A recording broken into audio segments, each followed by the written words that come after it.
Alhamdulillahi Rabbil Alamin, wa sallallahu wa sallam ala nabiyyina Muhammad wa ala alihi wa ashabihi ajma'in. Marhaban, bienvenue mes frères et sœurs. Allah vous préserve pour ce cours de la semaine, toujours sur notre étude du livre Manhaj al-Salikin de l'imam al-Sa'di rahimahullah ta'ala sur Kitab al-Zakah. Donc nous sommes toujours dans le livre de la Zakat. Et aujourd'hui, Inch'Allah, mes frères et sœurs, nous allons parler, Inch'Allah, de Zakat al-Fitr, la Zakat du Fitr. Avant cela, Inch'Allah, rappelez-vous que la semaine dernière, nous avions parlé d'une chose précise, c'était comment sortir la Zakat pour celui qui a prêté de l'argent à quelqu'un qui a une créance envers quelqu'un.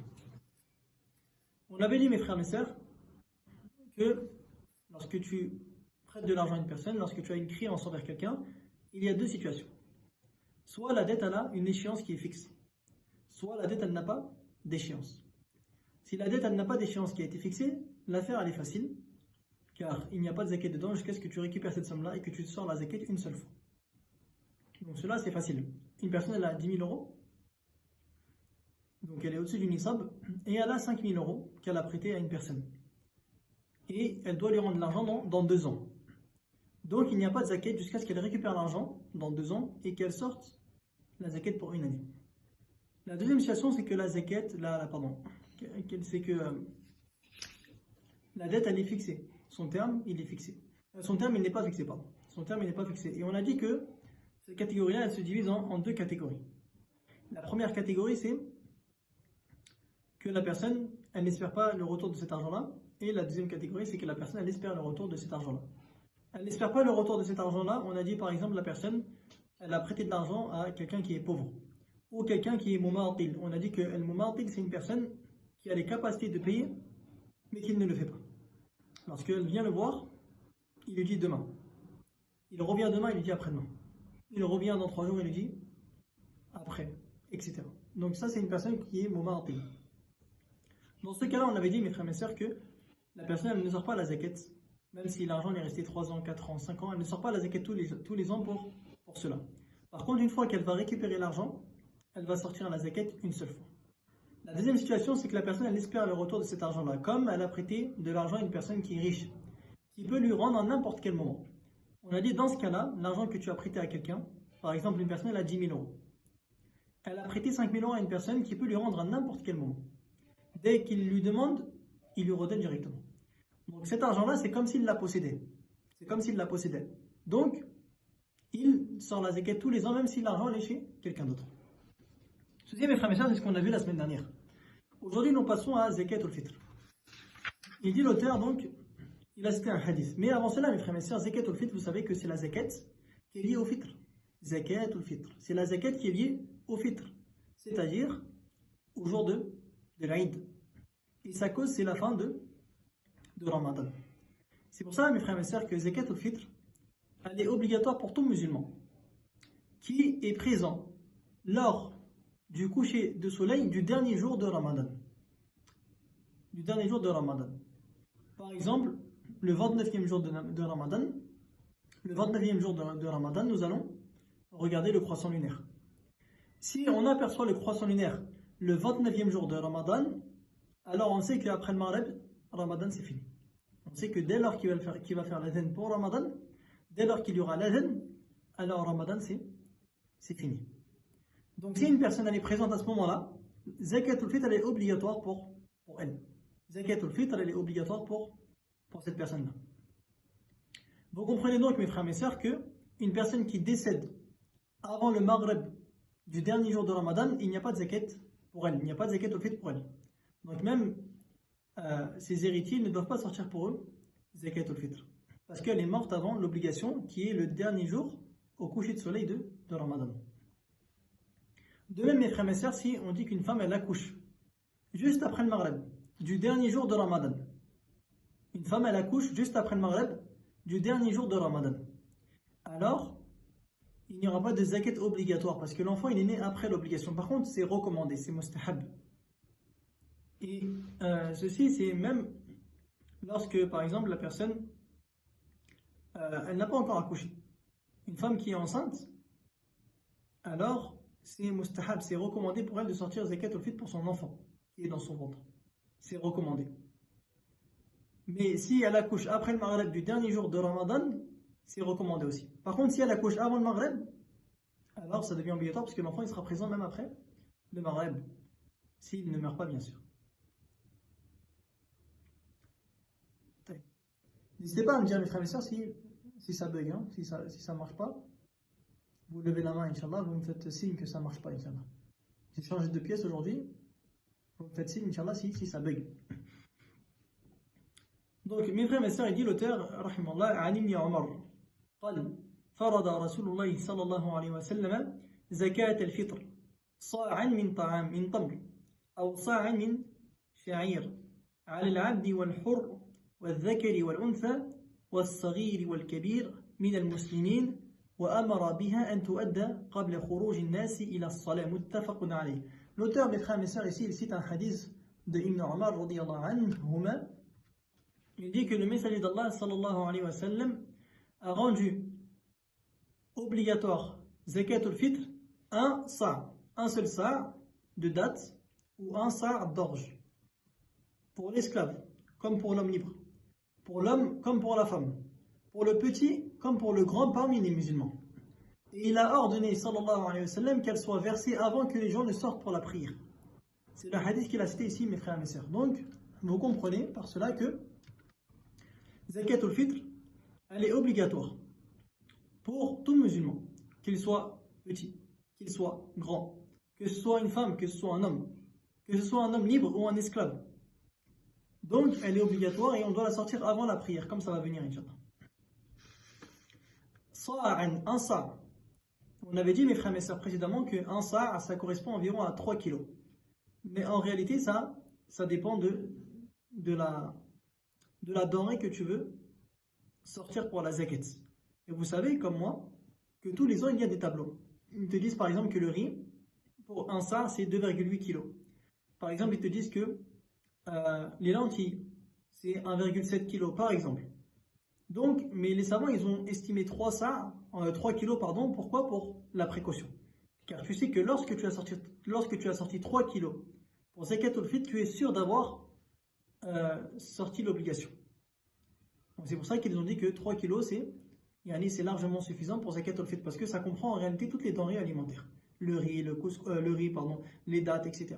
Mais tous les ans, il y a un tableau qui sort, vous l'avez. Il y a un tableau qui sort tous les ans.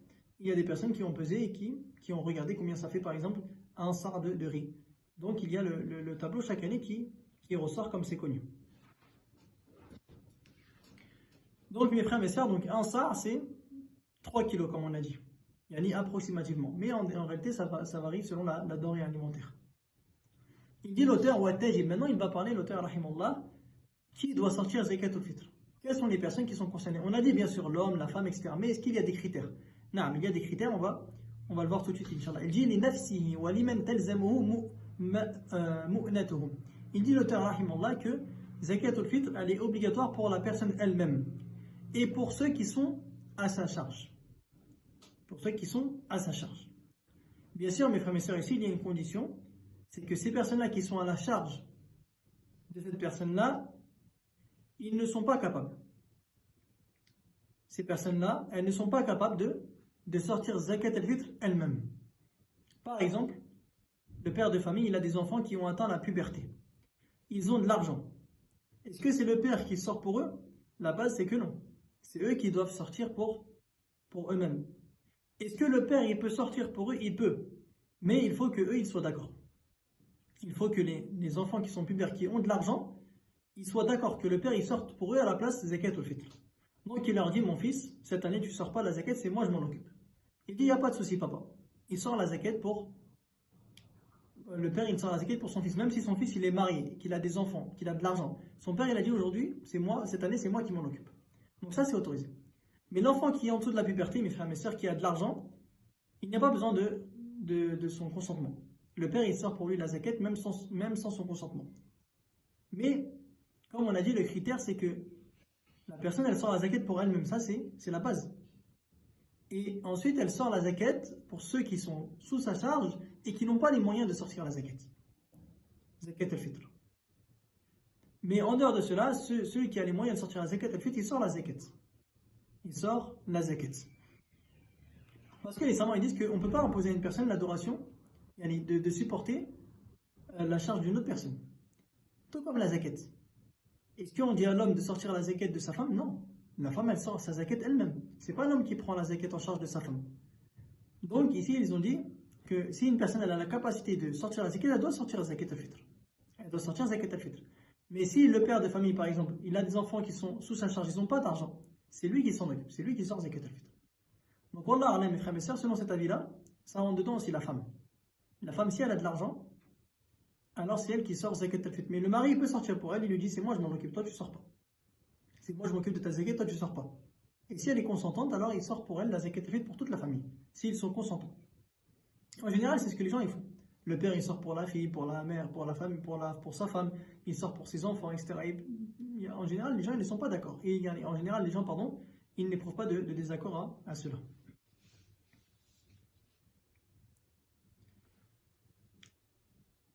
Il dit, mes frères et sœurs, la deuxième condition, إذا كان ذلك فاضلا عن قوت يومه وليلته. À une condition. Une autre condition, c'est que la personne qui va sortir la zakat, elle dispose en plus de zakat al-fitr, ce qui lui permet de vivre, lui et sa famille, pour la nuit et la journée de l'Aïd. Elle a en plus de zakat al-fitr, ce qui lui permet de vivre, pour lui et sa famille, la journée et la nuit de zakat al-fitr. La journée et la nuit de zakat al-fitr, pas la semaine ou le mois, non, juste la journée et la nuit. Donc si une personne, par exemple, mes frères et mes sœurs, une personne, elle a la nuit de zakat al-fitr et sa journée, elle a seulement un sac de riz de 3 kilos. Est-ce qu'on lui dit sort la zakat? C'est pas possible. Parce que le riz de 3 kilos, peut-être il lui suffit à lui et juste sa famille pour la journée. Donc on ne lui dit pas sort la zakat parce qu'il n'a pas une chose à sortir. Et ensuite, plutôt, on ne lui dit pas de sortir la zakat. Pourquoi? Parce que s'il sort son sac de riz, il n'a plus rien ensuite. Donc on ne lui dit pas de sortir cela. Par contre, une personne, par exemple, elle a la nuit du Aïd et le jour de l'Aïd, elle a ce qui lui suffit pour elle et sa famille, et en plus elle a 1 kilo de dattes, 3 kilos de riz, de l'orge, du blé, etc. On lui dit sort la zakat, même s'il est pauvre. Mais lui aussi, si la personne elle est pauvre, elle mérite aussi la zakat. Donc lui il sort la zakat, mais aussi il peut accepter de prendre la zakat al-fitr. Il peut accepter aussi de prendre zakat al-fitr parce qu'il est pauvre. Mais si une personne, la journée et la nuit de zakat al-fitr, elle a ce qui lui suffit pour elle et sa famille, en plus de ça, elle peut sortir zakat al-fitr, alors elle doit sortir zakat al-fitr. Elle doit sortir zakat al-fitr, même si c'est une personne qui de base est pauvre, parce qu'ensuite elle peut, elle, accepter zakat al-fitr, mais elle doit quand même sortir. Elle doit quand même sortir zakat al-fitr. Donc ceci, mes frères et mes sœurs, c'est le critère principal, c'est que la personne, elle a en plus de zakat al-fitr, ce qui lui permet de vivre, elle et sa famille, pour la nuit du l'Aïd et la journée. Elle a ce qui lui suffit pour la journée. Et si une personne n'a pas assez, alors elle n'a pas de zakat à sortir. Il dit sa', donc un sa', comme on l'a dit, c'est environ 3 kilos. Min tamr, de dattes, ou sha'ir, ou du blé, de l'orge, ou aqit, du fromage qui est séché, ou zabib, des raisins secs, ou burr, ou du blé. Il dit, mes frères et mes sœurs, وَالْأَفْضَلُ فِيهَا الْأَنْفَعُ وَالْأَفْضَلُ فِيهَا الْأَنْفَعُ. Il dit, l'auteur, rahimullah, ici, il t'explique quelle est la meilleure chose à sortir pour zakat al-fitr. Il te dit en un mot, al-anfa', la chose qui est la plus profitable pour les gens. Donc ça dépend du pays. Par exemple, ici en Arabie Saoudite, la chose la plus profitable pour les gens, c'est le riz. C'est la nourriture centrale du pays. C'est le riz. C'est la nourriture qui se cuisine le plus facilement. C'est la nourriture qui est reconnue ici en Arabie Saoudite. C'est la nourriture principale, c'est le riz. Donc ici, celui qui sort zakat al-fitr, par exemple, en Arabie Saoudite, c'est mieux de sortir du riz. Pourquoi? Parce que c'est la nourriture qui est connue, qui est généralisée ici en Arabie Saoudite. Donc ça peut changer selon le pays. Donc il dit l'auteur que le mieux, c'est de sortir ce qui est le plus profitable. Par exemple, tu vas dans un pays où ils mangent que des dattes et du riz, ils mangent que du riz et des pâtes, des raisins secs, et toi tu leur ramènes des dattes. Non. C'est autorisé, bien sûr. La zakat, elle est valable. La zakat, elle est valide, mais le mieux, c'est que tu sors ce qui est le plus profitable pour les gens de ce pays-là. Pour les gens de ce pays-là. Il dit, mes frères et mes sœurs, وَلَا يَحِلُّ تَأْخِيرُهَا عَنْ يَوْمِ الْعِيدِ. Et oui, bien sûr, mes frères et sœurs, on sort aussi dans zakat al-fitr ce qui se mange des choses qui se mangent et des choses qui se mesurent, telles que le blé, des pâtes, du riz, des dattes, des raisins secs, de la semoule, des lentilles, etc. Tout ce qui se mange et se mesure, qui se pèse, qui se mesure. Il dit maintenant l'auteur, mes frères et sœurs, وَلَا يَحِلُّ تَأْخِيرُهَا عَنْ يَوْمِ الْعِيدِ. Il n'est pas autorisé de la retarder du jour de l'Aïd. Donc ici, mes frères et sœurs, l'auteur il te parle du temps dans lequel il faut sortir zakat ou le fitr. Il faut savoir, mes frères et sœurs, que zakat ou le fitr, il est autorisé de la sortir avant le jour de l'Aïd, d'un jour ou de deux. Il est autorisé de sortir zakat ou le fitr un jour ou deux avant le jour de l'Aïd. Donc, tu as le droit de la devancer de 2 jours, pas plus. Il y a certains savants qui ont dit 3 aussi. Il me semble Ibn Baz, rahimallah. Mais il y a d'autres savants qui ont dit non, 1 jour ou 2. Parce que 3 jours, ça n'a pas été rapporté. Mais 2 jours, ça a été rapporté par des compagnons, Wallahu a'lam. Donc, ils disent que zakat ou fitr, tu la sors au maximum 2 jours avant l'Aïd. Ou 1 jour. Mais le mieux, mes frères et sœurs, pour zakat ou fitr, c'est de la sortir après le fajr du jour de l'Aïd jusqu'à la prière. Le mieux, le temps qui est le plus approprié pour sortir zakat al-fitr, le meilleur temps pour sortir zakat al-fitr, c'est après le fajr jusqu'à la prière du Aïd. Bien sûr, aujourd'hui, c'est vrai que ça peut être compliqué. Pourquoi? Parce qu'en général, les mosquées, elles sont pleines juste après le fajr. Donc, lorsque nous, on va à la mosquée pour le fajr, après, on ne sort plus jusqu'à la prière. Donc, c'est vrai qu'il est difficile pour la personne de faire ceci, même si c'est la meilleure chose à faire. Parfois, il est difficile et ça peut entraîner le fait que la personne, elle se retarde à sortir la zakat jusqu'à la prière. Jusqu'à la prière. Et ceci, c'est un problème. C'est pour cela, mes frères et mes sœurs, qu'il n'y a pas de mal à la sortir un jour avant l'Aïd, ou même la nuit. Après le Maghreb, lorsque le dernier jour de Ramadan, lorsqu'on est arrivé au dernier jour de Ramadan, après le Maghreb, ça commence l'Aïd. Dans la nuit, entre le Maghreb et le Fajr, tu sors la zakat. Ou un jour avant, ou 2 jours avant maximum, comme on a dit.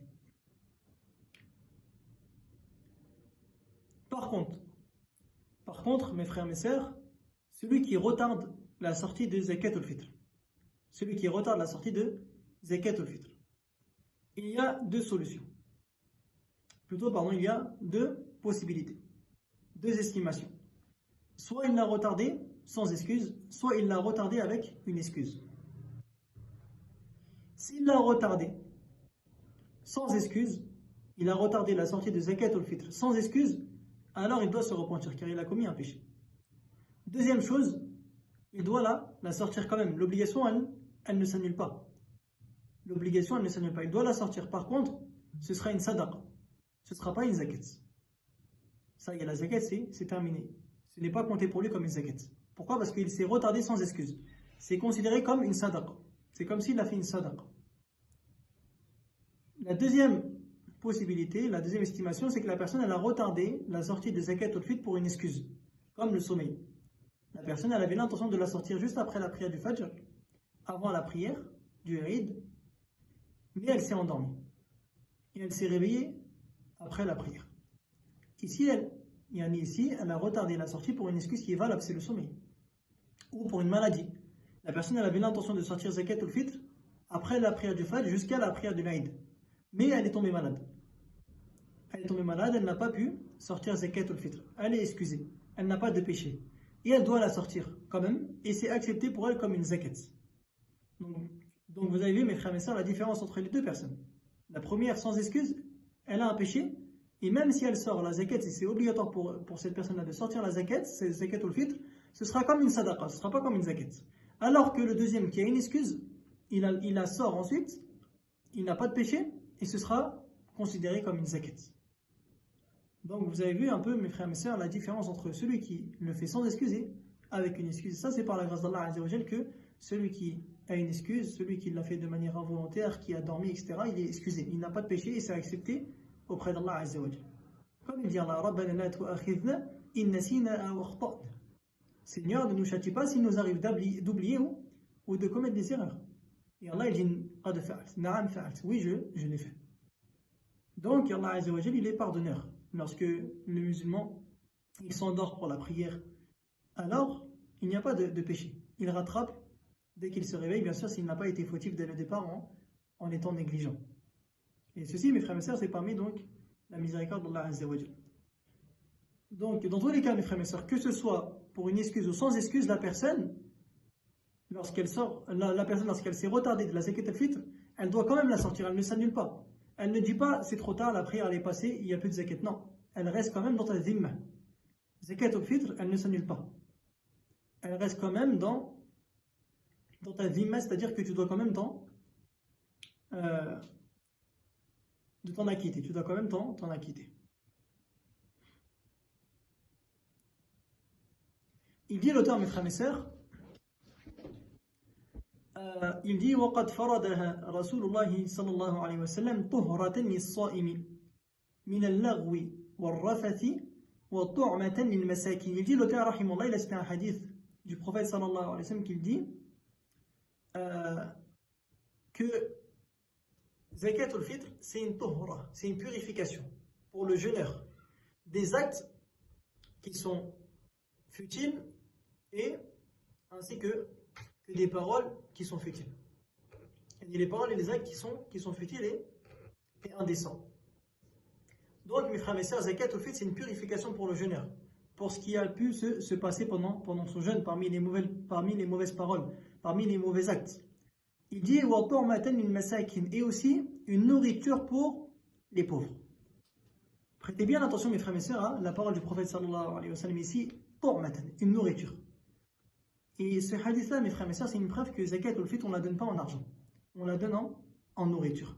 Parce que le prophète sallallahu alayhi wa sallam ici, il a dit tu'matan. Il a dit que zakat al-fitr, c'est une tu'ma, c'est une nourriture pour les pauvres. Il n'a pas dit que zakat al-fitr, c'est de l'argent pour les pauvres. Et de même, on sait très bien que l'argent, ça ne se consomme pas. Donc il a dit tu'matan. Il a dit une nourriture pour les pauvres. C'est parmi les preuves des savants qui disent que zakat al-fitr, on n'a pas le droit de la sortir en argent, et ceci, mes frères et sœurs, c'est la majorité des écoles juridiques. Et la majorité des savants. Wallahu a'lam. Que zakat al-fitr, on la donne seulement en nourriture, pas en argent. Pourquoi? Parce que l'argent, elle était présente à l'époque du prophète sallallahu alayhi wa sallam. Malgré cela, il n'a pas dit, le prophète sallallahu alayhi wa sallam, de sortir zakat al-fitr en argent ou en nourriture. Il a dit sa' min ta'am. Un sa' de nourriture, de blé, de dattes. Il n'a pas dit où de l'argent. De même, les compagnons ne l'ont pas fait après le prophète sallallahu alayhi wa sallam. Donc, si une personne, elle nous dit, oui, mais akhi, l'argent c'est plus profitable pour les pauvres, on lui dit non, c'est plus profitable selon toi. Mais Allah Azza wa Jalla, il sait ce qui est le plus profitable pour ses serviteurs. Et on sait, nous, jusqu'au jour de la résurrection, que la nourriture pour les pauvres, elle est meilleure que l'argent pour zakat al-fitr. Pourquoi? Parce qu'Allah Azza wa Jalla nous l'a légiféré. Donc on sait que la sagesse, la hikmah et le bien, il est dans cela, jusqu'au jour de la résurrection. Et on ne rentre pas nos raisons dans cela. Et en plus, mes frères et sœurs, vous savez très bien que il y en a parfois, lorsque tu donnes de l'argent à un pauvre, tu sais très bien que ce pauvre-là, il va acheter des choses qui sont nuisibles pour lui, qui sont nuisibles pour lui. Alors que si tu lui aurais donné de la nourriture, il n'aurait pas eu le choix de l'utiliser, cette nourriture-là. Donc, dire que la nourriture c'est plus bénéfique pour le pauvre, c'est faux en réalité. Parce que même avec l'argent que tu lui donnes, dire que l'argent c'est plus bénéfique pour le pauvre, en réalité, c'est pas correct.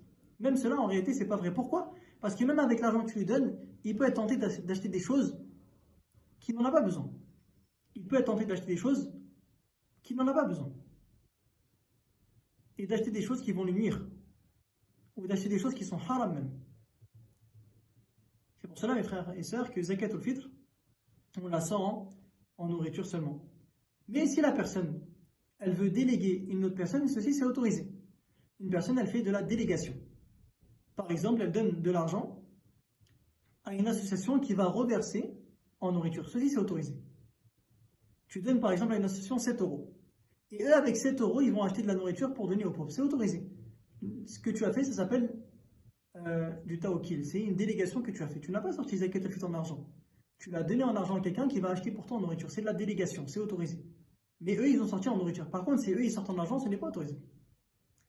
Donc la personne, si elle trouve une association, elle leur donne l'argent, et eux, avec cet argent-là, ils vont acheter de la nourriture, ils vont distribuer aux pauvres. Donc ceci, c'est permis, mes frères et mes sœurs, ça permet d'alléger la personne, ça s'appelle du tawkil, ça s'appelle de la délégation, c'est permis. Donc ça ne rentre pas dans cela. Il dit l'auteur, mes frères et mes sœurs, فَمَنْ أَدَّاهَا قَبْلَ الصَّلَاةِ فَهِيَ زَكَاةٌ مَقْبُولَةٌ. Celui qui donne zakat al-fitr, qui la sort avant la prière, c'est une zakat qui est acceptée auprès d'Allah bi'idhnillah. وَمَنْ أَدَّاهَا بَعْدَ الصَّلَاةِ فَهِيَ صَدَقَةٌ مِنَ الصَّدَقَةِ. Et celui qui sort zakat al-fitr après la prière, c'est une sadaqa. C'est une sadaqa. Ce n'est pas une zakat. Celui qui sort zakat al-fitr après la prière, c'est une sadaqa. Et ce n'est pas compté pour lui comme une zakat. Et ceci, mes frères et mes sœurs, comme on l'a dit, c'est pour celui qui n'a pas eu d'excuse. C'est pour celui qui n'a pas eu d'excuse. Il l'a retardé de manière volontaire. Il n'a pas eu d'excuse légiférée. Celui qui a une excuse, comme on a dit, celui qui a eu une excuse, cette personne-là, elle est excusée de son retard. Et aussi, lorsqu'elle va sortir la zakat en retard, c'est accepté auprès d'Allah.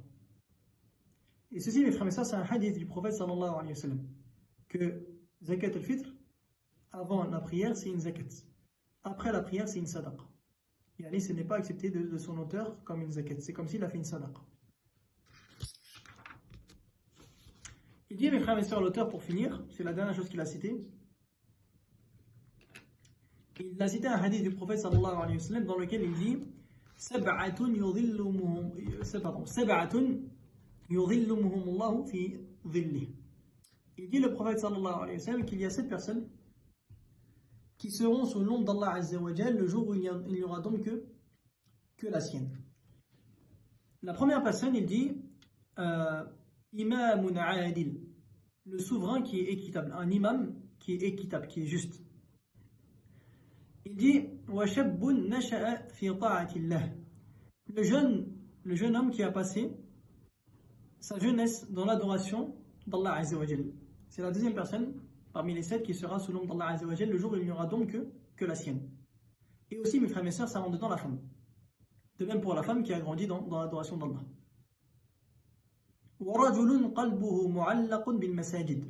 L'homme dont le cœur est attaché aux mosquées. L'homme dont le cœur est attaché aux mosquées, c'est la troisième personne qui rentre dans ce hadith-là, parmi les 7 personnes qui seront sous l'ombre d'Allah Azza wa Jal le jour où il n'y aura donc que la sienne. Et bien sûr, on a aussi la femme, mes frères et mes sœurs, dont le cœur est attaché à la prière. On n'a pas dit à la mosquée, pourquoi? Parce que pour la femme, c'est meilleur de prier à la maison.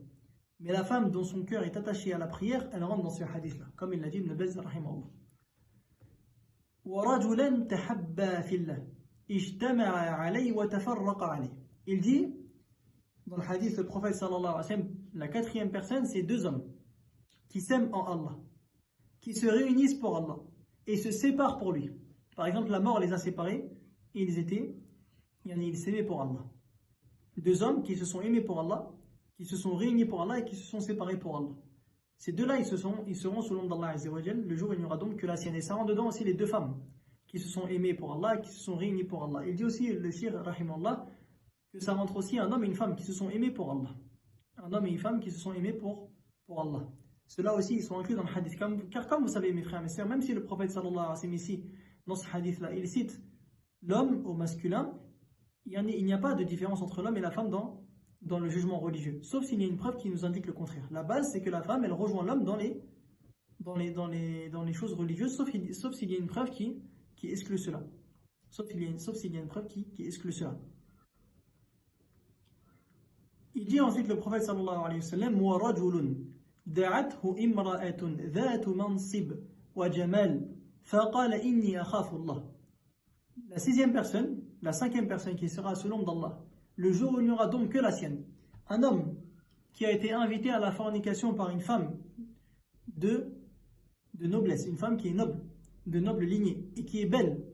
Et il a dit je crains Allah. Il a dit inni akhafullah, il a dit je crains Allah. De même la femme qui a été invitée à la fornication par un homme qui est noble, qui est une lignée qui est noble, et un homme qui est beau. Et elle a dit je crains Allah. Elle a dit je crains Allah. Ces personnes-là, ils seront sous l'ombre d'Allah Azza wa Jal le jour où il n'y aura donc que la sienne. La 6e personne, il dit le prophète sallallahu alayhi wa sallam wa rajulun tasaddaqa bi sadaqa fa akhfaha حتى لا تعلم شماله ما تنفقه يمينه. La sixième personne, mes frères et mes sœurs, c'est un homme qui a fait une aumône. Il a caché cette aumône-là, au point que sa main gauche, elle ne sait pas ce qu'a dépensé sa main droite. Parmi les sixième personnes, la sixième personne qui est concernée dans ce hadith-là, un homme ou une femme qui a fait une aumône et qui l'a caché, au point que sa main gauche, elle ne sait pas ce qu'a dépensé sa main droite. De même pour la femme.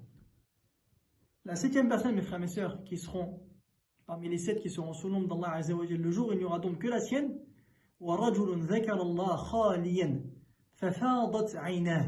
Un homme qui s'est rappelé d'Allah en privé, c'est-à-dire entre lui et Allah. Et ses yeux, ils ont pleuré. Un homme qui s'est rappelé d'Allah en privé, et ses yeux ont débordé de larmes par crainte d'Allah.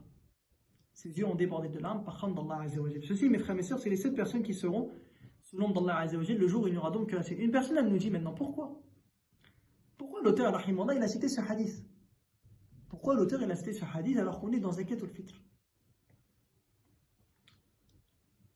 Ici, mes frères et mes sœurs, ça te montre les savants. Tu penses qu'il n'y a aucun rapport avec la Zakat al-Fitr, mais il y a un rapport. Il y a un rapport, mes frères et mes sœurs. C'est dans la cinquième personne. Dans la sixième, pardon. وَرَجُلٌ تَصَدَّقَ بِصَدَقَ فَأَخْفَاهَا حَتَّى لَا تَعْلَمَ شِمَالُهُ مَا تُنْفِقُ يَمِينُهُ. Un homme qui a fait une sadaqa ou une femme et qui l'a caché au point où sa main gauche, elle ne sait pas ce qu'a dépensé sa main droite. Pourquoi il a cité cela, le Cheikh rahimahullah? Pour te montrer le mérite de la sadaqa. Comme on est dans Zakat al-Fitr et on est dans le livre de la Zakat, il était bon de rappeler le mérite de la sadaqa. C'est pour ça qu'il a cité ce hadith rahimahullah.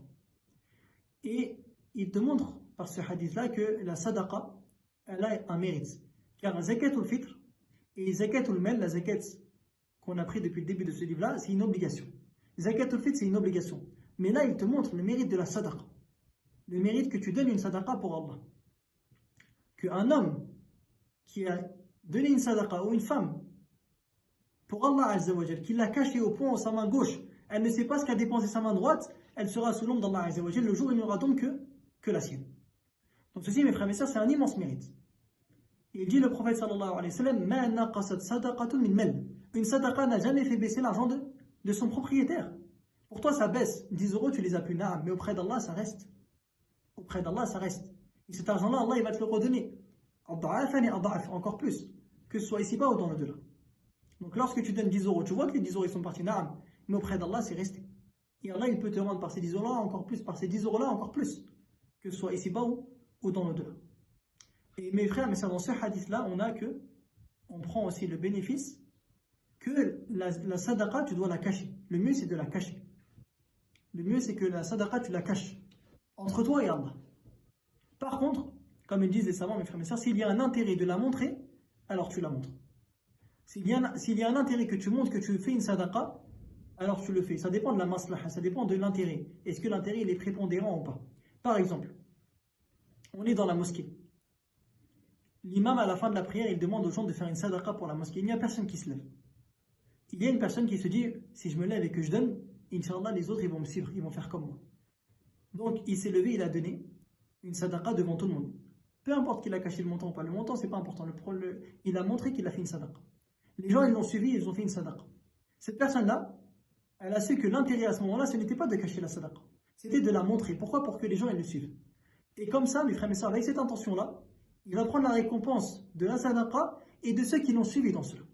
Comme il dit le prophète sallallahu alayhi wa sallam dans le hadith, Man sanna fi l'islam sunnatan hasana, falahu ajruha wa ajru man amila biha.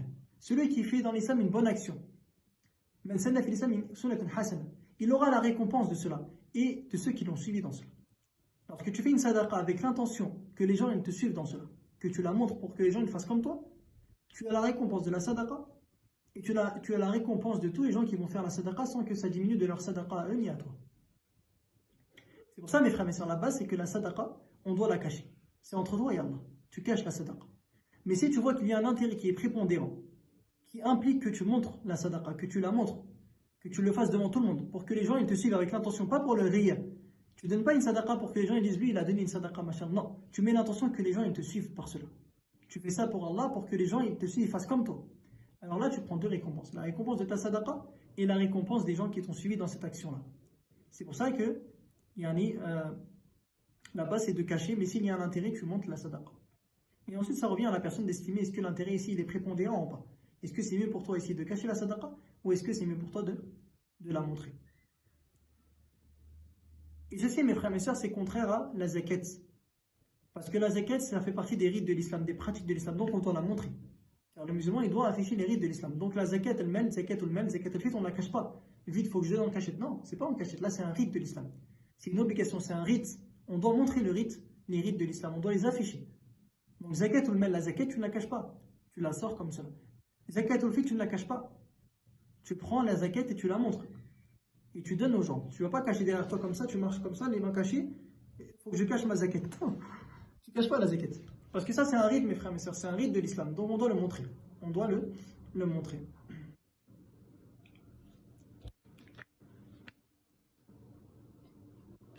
Par cela, mes frères et mes sœurs, on a terminé, alhamdoulilah, de ce sous-chapitre-là, zakat ou al-fitr. Et Inch'Allah, le cours il sera diffusé sur YouTube, Inch'Allah, mais peut-être pas maintenant. Peut-être avant le Ramadan, avant la fin du Ramadan, peut-être. Pourquoi? Parce que si je mets le cours sur zakat al-fitr maintenant sur YouTube, par exemple, les gens ils vont oublier ensuite dans un mois. Donc ce cours-là, il sera sur YouTube, Inch'Allah, peut-être 5 jours avant, ou 3 jours avant la fin de Ramadan. Mais bien sûr, ce cours-là, il sera diffusé sur le canal, mes frères et mes sœurs, comme d'habitude. Parce que ça rentre dans notre étude du livre de la zakat. Donc mes frères et mes sœurs, il nous reste seulement un chapitre, alhamdoulilah, un sous-chapitre. Il nous reste seulement un sous-chapitre, c'est les bénéficiaires de la zakat. Qui sont les personnes qui méritent la zakat et qui sont aptes à prendre la zakat. Qui sont ces personnes-là? Il y en a 8 catégories de personnes qui sont bénéficiaires de la zakat, dont Allah Azza wa Jalla les a cités dans le Coran. Ce chapitre-là, Inch'Allah, on le prend la semaine prochaine, ce sera le dernier. Donc la semaine prochaine, Inch'Allah, on finit le livre de la zakat, alhamdulillah. On aura fini juste avant Ramadan, alhamdulillah. Car il reste environ 3 cours avant Ramadan. Donc on aura fini la semaine prochaine, alhamdulillah. Donc la semaine prochaine, mes frères et mes sœurs, Inch'Allah, on finit le livre sur la zakat. Ensuite, il y aura le contrôle. Il y aura le contrôle sur la zakat. Donc révisez bien, mes frères et mes sœurs. Et vous avez les tableaux. Vous avez le tableau. Bon, ça, c'est pas le cours d'aujourd'hui. Aujourd'hui, on n'a rien écrit parce que il n'y avait pas de choses vraiment à écrire. C'était des choses qui sont simples en général. La personne, elle prend des notes après, mais il n'y avait pas vraiment de choses que j'ai estimé qu'on devait écrire aujourd'hui.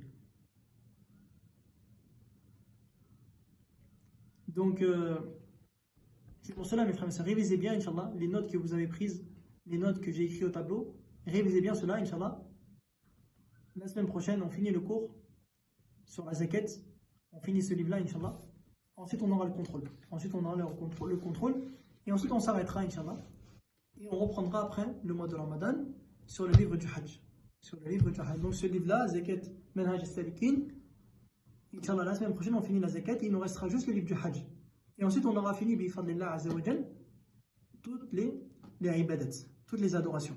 Et ensuite, on passera au mu'amalat, les interactions, le livre de la vente, etc. Mais après le Ramadan, Inch'Allah, on prendra le livre du Hajj, ce sera le dernier parmi les qism al-ibadat, parmi la partie des adorations. Mais bien sûr, mes frères et sœurs, le samedi, dimanche, le vendredi et le dimanche, pour l'instant, il y a cours jusqu'à Ramadan. Vendredi, on a le livre sur le jeûne. Et dimanche, on a les 4 règles. Donc ceci, ça reste jusqu'à Ramadan. Mais la semaine prochaine, on finit Manhaj al-Salikin sur la zakat. Et ensuite, on n'aura plus cours le samedi jusqu'à après Ramadan, Inch'Allah. On demande à Allah Azza wa Jalla, mes frères et sœurs, de nous accorder la sincérité et de nous accorder l'œuvre après avoir su. والله أعلم ربنا سبحانك اللهم ربنا وبحمدك أشهد أن لا إله إلا أنت أستغفرك وأتوب إليك والله أعلم وصلى الله وسلم على نبينا محمد